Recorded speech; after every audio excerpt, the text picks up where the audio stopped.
2017, Arena Online hosts a Street Fighter V tournament for 20,000. Top 4 gets a share. I was there, but I was so free that guys can't even remember that I was there. 1 year later, I'm the best in SA. So I get asked this question a lot. How? We're about to dive deep into that. I'm JabhiM, 4-time Red Bull Hit the Streets champion and 2-time Capcom Cup qualifier.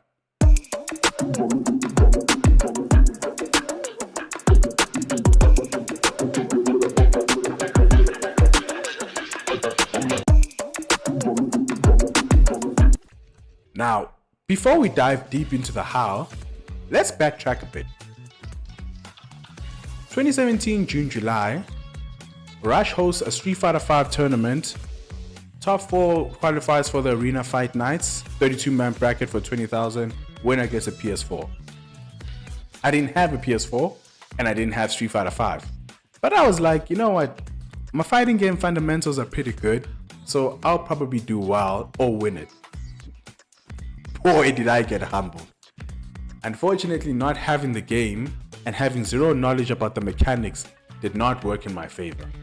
So I got destroyed. I got destroyed to the point that I didn't even want to see Karen on the screen. I hated Punk because he played Karen. It's ironic that I become a Karen main and Punk becomes my favorite player.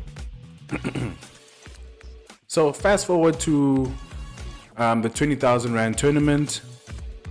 I still didn't do well. My training to try and catch up to the guys, I was watching a lot of YouTube videos and playing CVS2, trying to replicate Cammy and Gao play style into Street Fighter V. Fortunately, that didn't work. March 2018, I finally got myself a job. I buy a PS4, I buy Street Fighter V. Heck, I even bought myself a plasma TV. So then comes the how. Now, because I understood that I'm quite late, it's going to take some time to get to the point where I can go toe to toe with these guys. I said to myself, okay, you're going to lose a lot and it's fine. All you got to do is keep playing. So I never stopped playing even when I was getting freed. Even when guys were destroying me 5-0. I can call out players now that back in the days they used to teabag me and always invite me to the lobby because I was free.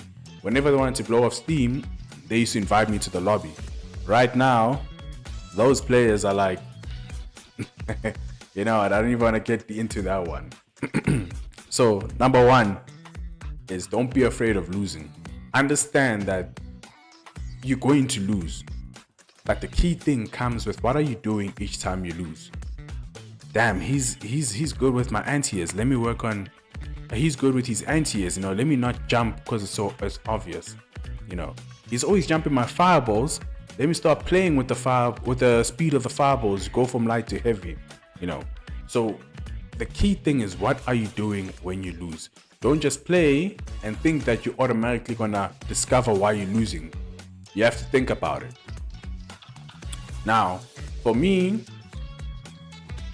Here's what really also elevated my learning process. I challenged myself.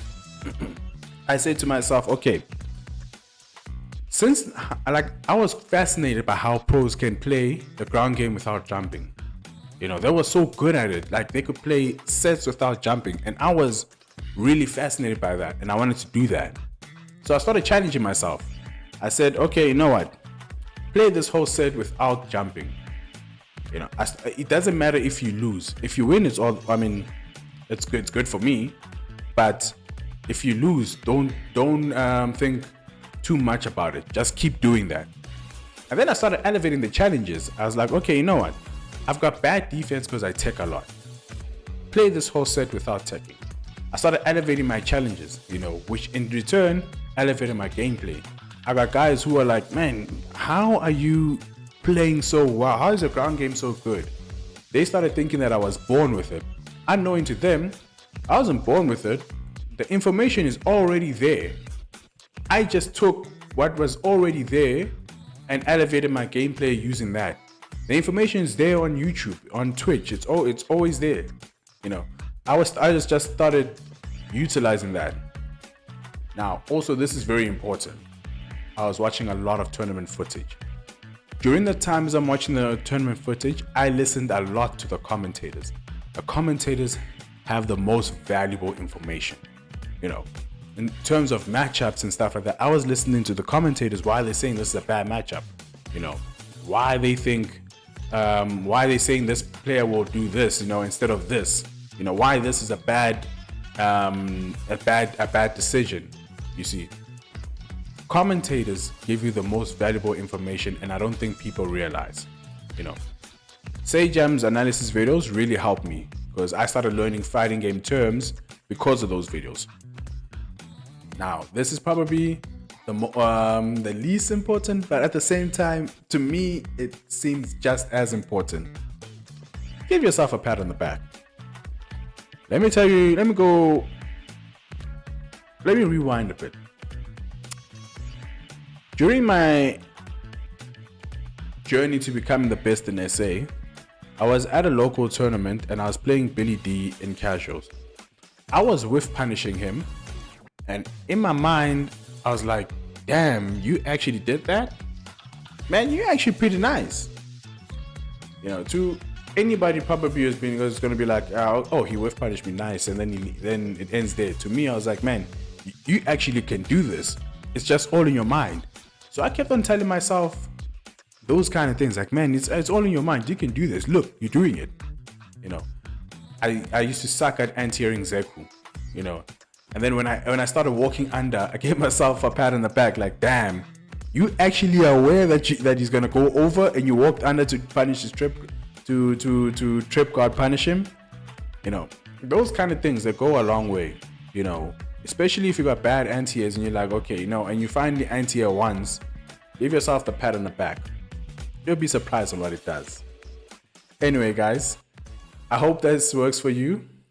You know, I'm just trying to share some information, you know, to elevate people. Much appreciated for tuning in. Cheers.